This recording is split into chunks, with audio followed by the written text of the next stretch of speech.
Hello everyone, welcome to our webinar on how to create a successful volunteer application funnel.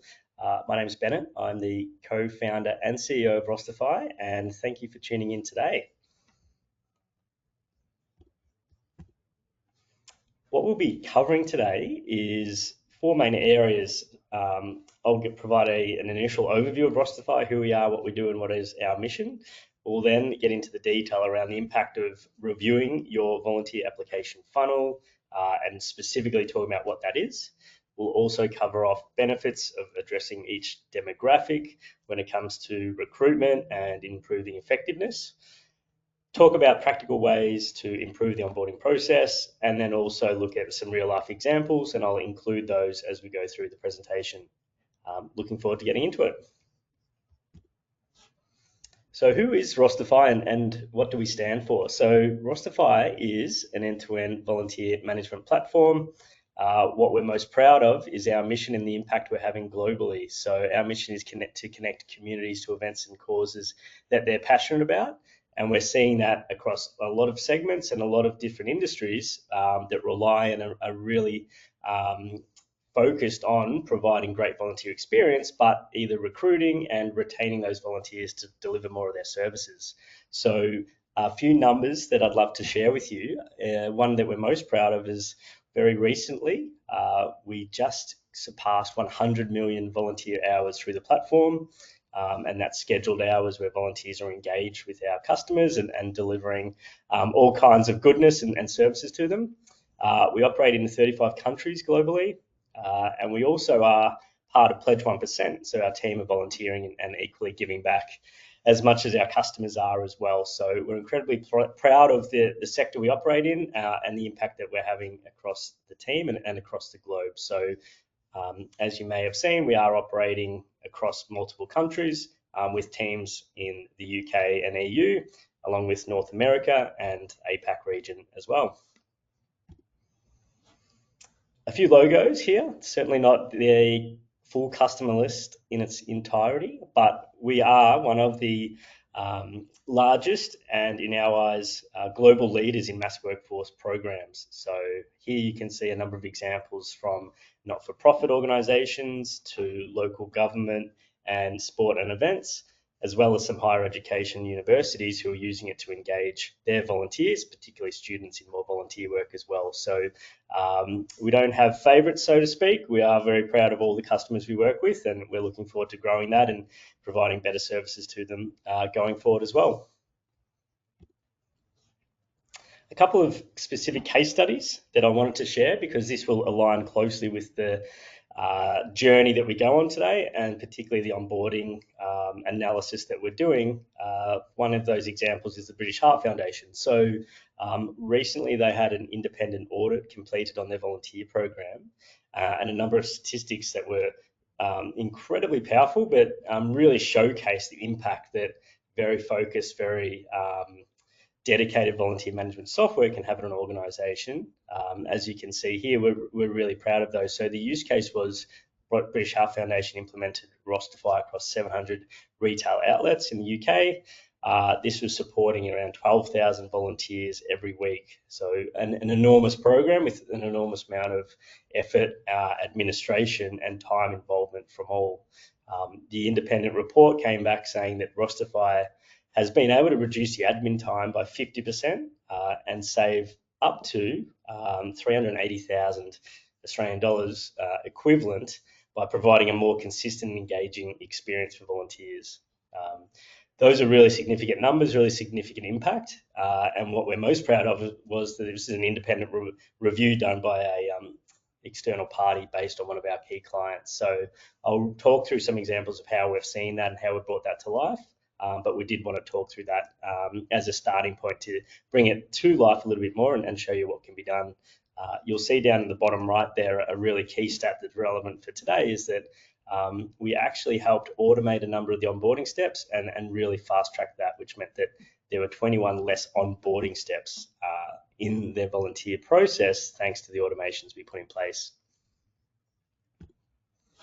The second case study that I wanted to share was Lifeline Australia. So two key stats from their end was Rosterfy was able to reduce the admin involved in onboarding by 50%, and then actually process more volunteer applications 3 times faster.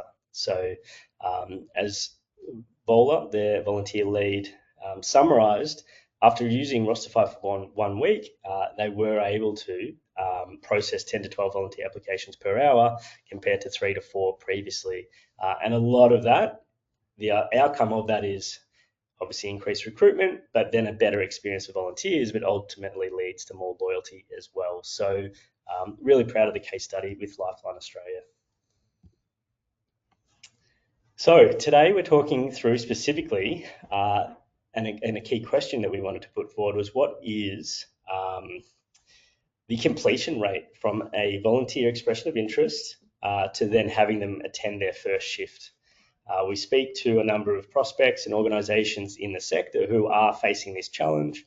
It's not always the challenge of getting volunteers to express interest. It's actually then, once they've expressed interest, getting them through to their attending that first shift or completing the onboarding journey that goes into it, given compliance, impacts, time and effort to screen, either interview or screening CVs, and then ensuring that those individuals are qualified or at least have skills for the role, but also have gone through the compliance checks as well. So it is a large part of volunteer management is the onboarding, and today we're going to talk through some really practical ways to improve how you go about it. What we know across the landscape in general, and this is globally when it comes to volunteering, particularly post-COVID, is that the demand for volunteers has increased, cost of living has gone up, a lot of the services and support required from not-for-profits is increasing exponentially across the globe. But we're also know as individuals and those volunteers who may be looking to volunteer or have already been volunteering, that number is decreasing. It's decreasing because people's lifestyles are busier, there's less time, but then also it is difficult for volunteers to express interest and actually hear back or actually get involved in a timely manner. So all of today is all about providing intel and experience about how to actually accelerate those steps involved in getting someone from volunteer expressing interest to their first shift, which should help alleviate the pressure that we're facing across the landscape in general. So when you look at the application funnel and actually analyze the steps involved, the way we break it down is 4 key buckets. So the first bucket is expressing interest. So a volunteer actually expressing interest, whether it be an in-person expression of interest or actually virtually. Typically virtually means an online form or actually submitting it through an organisation's website. From there, depending on the organisation, and this varies very, very significantly between organisations of different sizes and different segments, but there's normally a background check phase and also a screening phase. From there, once those checks have been approved, you're obviously moving into more the detailed completion and training, but then obviously the final submission and review of that individual. And that then hopefully alleviates any other administration to then go to their first shift. This can be a 3-step process, or a little bit like British Heart Foundation, it could be up to 25 steps. So helping accelerate and streamline that is really fundamental and a big reason why we're coming to you and sharing our knowledge in this space. So a lot of the time, onboarding is all about touch points. The touch points are really critical actually, because it's not so much about asking a volunteer or an applicant to do more work or do more admin. It's actually making sure they know exactly where they're at in the onboarding steps and in the onboarding journey. A lot of drop-off we see in the volunteer application process is because volunteers either they don't hear back or they're just not sure about where they're at in the process. They're not sure what's coming next, not sure when they're going to hear back. So those touch points are really key. So that can include the registration form, it can include the reference checking that goes into it, the interviews, screening, reviewing of those applications, and then obviously the roll offer stage as well. So at each one of these points, you'll see either significant or hopefully less drop-offs. They obviously need to be done, but it's about doing them in a really quick, automated way and making sure that volunteers know exactly where they're at in those steps. a big part of why we're seeing improvements and why we're seeing organisations really improving the way they go about their onboarding is about reviewing and understanding the data that goes along with it as well. So Rosterfy has a very clear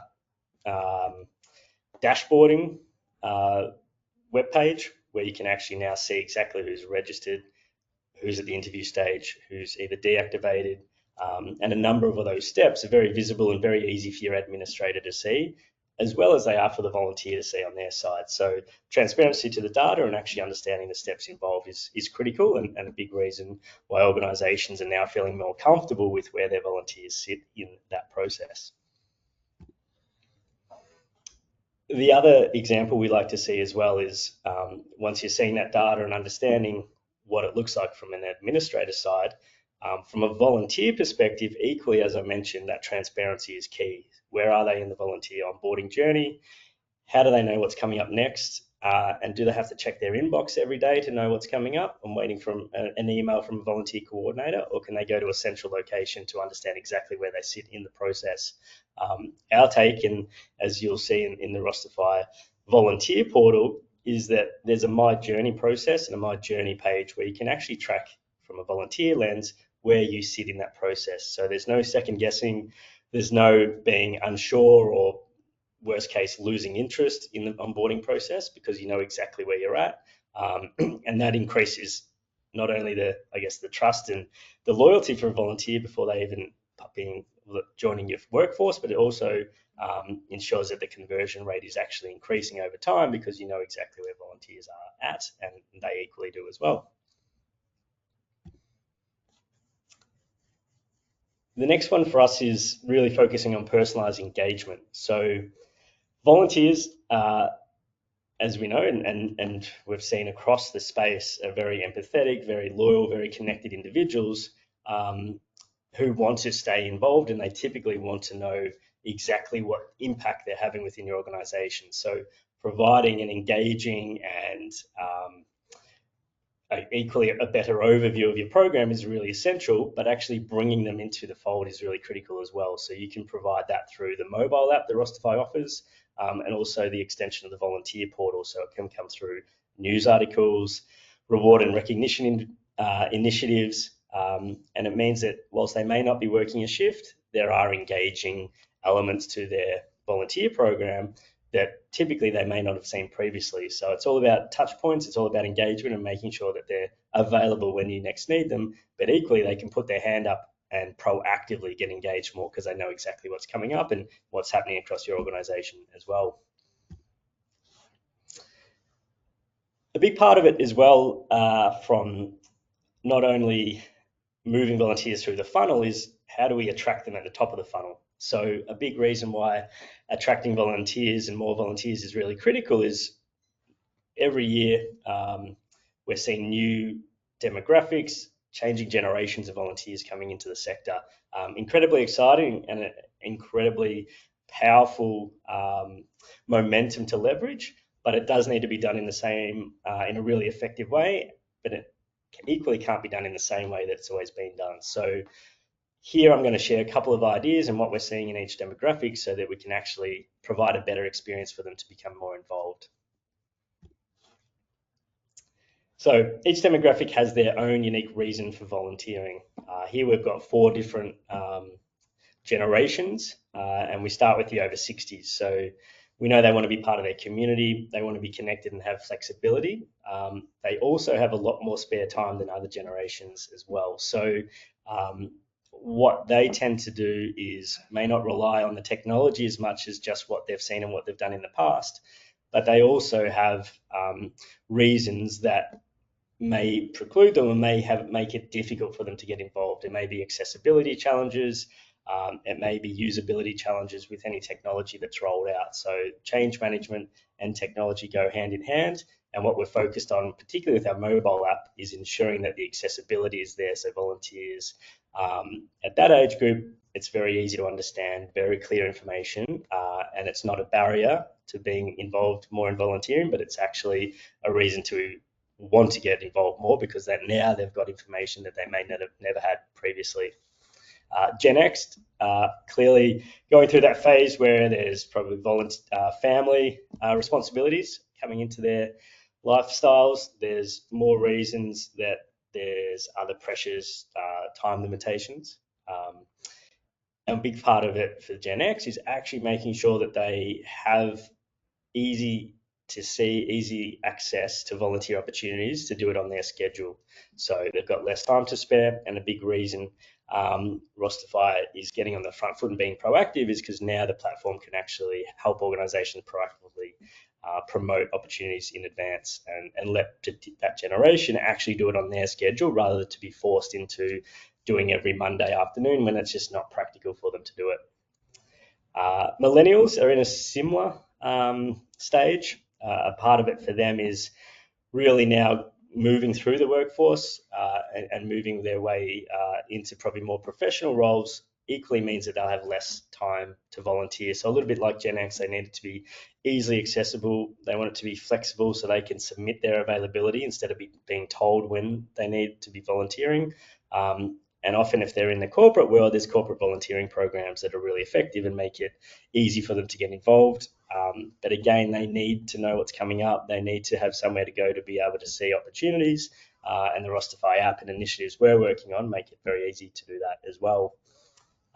The fourth generation is the Gen Z, or Gen Z, that we are talking about and really putting a lot of focus on, because that is the youngest demographic that we're seeing come through at the moment. And they're very heartfelt and very supportive of causes and organisations, and want to see it as either a networking or career development opportunity. And they typically have the right attitude. They know that they can make change and they want to make change, but they won't do it if it's cumbersome. They won't do it if it's particularly not on their schedule. And they really want to focus on a mobile first experience, given it's in their pocket, and most other initiatives and time they're spending during the day is on their mobile phone. And a big reason why we've launched our mobile app recently is to improve that experience as well. So as you can see, every generation has slightly different focus areas, but if you can focus on what they're looking for and get that right, it will definitely help recruit a larger audience of volunteers at the top of the funnel. A big factor we're seeing in that onboarding and the drop-off rate is around automating and providing more visibility. So I have touched on that, but we did want to just provide a little bit more of an overview of what that actually means as well. So the automated onboarding for us is at every step of an onboarding journey previously. Without Rosterfy, organisations will have to see applications come in, and an administrator will then have to review the application, manually send out an email, wait for the volunteer to confirm, then they'll have to organise the screening, then they'll have to organise the background check, then they'll have to organise it. So there's a lot of manual intervention in onboarding that Rosterfy is focused on eliminating and helping automate and streamline those steps. So Rosterfy has an automated onboarding journey where you can actually compile different automated steps. So a registration will then trigger an email that will then trigger an invitation to a interview that will then trigger an opportunity for someone to go through to either seeing their first shift or do a background check, whatever that might look like. So we're being able to automate that and make it a lot more effective and quicker in that step is really effective, and we're seeing great results in doing so. Training is one of the final elements, but within that onboarding journey, we can now plug in online training modules. So designed to enhance the experience, designed to actually make it easier for organizations to post their own content, curate their own information, whether it's videos, PDF downloads. We can provide all of that ability for organizations to plug in their own training. And that's incredibly effective because now you're in charge, you're in control of what the volunteers see and how briefed and qualified they are before their first shift. So that is another touch point and a really effective one in that journey. So what does an effective volunteer application mean for you? It's a really key question and a really important one for organizations to stop and think about, because often it's very difficult to stop and think and reevaluate. So it's a really key question that stop and think about how effective can this be and what is the difference that can be made. Onboarding, particularly onboarding, can really be a significant impact. So as we've seen earlier, reducing onboarding by 50%, like Lifeline Australia, and also increasing conversions by 3 to 5 times, those can have exponential improvements on your volunteer recruitment and retention as well. The question really is, what could you do with 5 times more volunteers? Speaking to organisations, we've seen examples where there's been a drop-off rate of 1 in 10 expression of interest or 2 in 10 expressions of interest. So if they can improve that and get closer to 8 out of 10 or 9 out of 10 volunteers going from expression of interest to their first shift, their workforce will exponentially increase. They'll bring different generations in the face of volunteering, can really change against any of the headwinds we're seeing in the sector as well. So we're super excited about what we're seeing and the difference that can be made.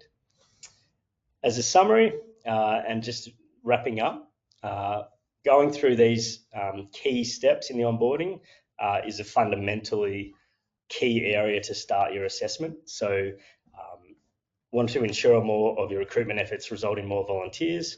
That's key. We want to help organisations raise more funds, particularly by providing a better recruitment process for volunteers and providing ability to recruit better volunteers as well. Want to mitigate the trend of fewer volunteers, attract a new demographic to the sector and make it easy for them to get involved, and then fundamentally avoid having to use paid staff or casual workforce in roles where volunteers should be able to assist and are qualified to assist as well. So there's significant cost savings that can be seen, and we're seeing that across organisations at all levels at the moment. We have a lot more information and a lot more intel into this. A key part of our step and our next steps that we would love to see organisations and those watching the webinar do is speak to our team. We're passionate about this space. We love talking about it. And we've got some great examples where we think we can help a lot of organisations who may not have seen or may not have known there was a system like Rosterfy available. So on our website, you can speak to us in the top right corner and submit a form, and our team will reach out very quickly to you. Thank you for joining the webinar today. I really appreciate you watching it, and hopefully there's a number of outtakes and areas of improvement that you can apply to your organisation. Hopefully you can do that as you are and you can make immediate impact. If Rosterfy can support you, then please reach out and we would love to help. Thanks again.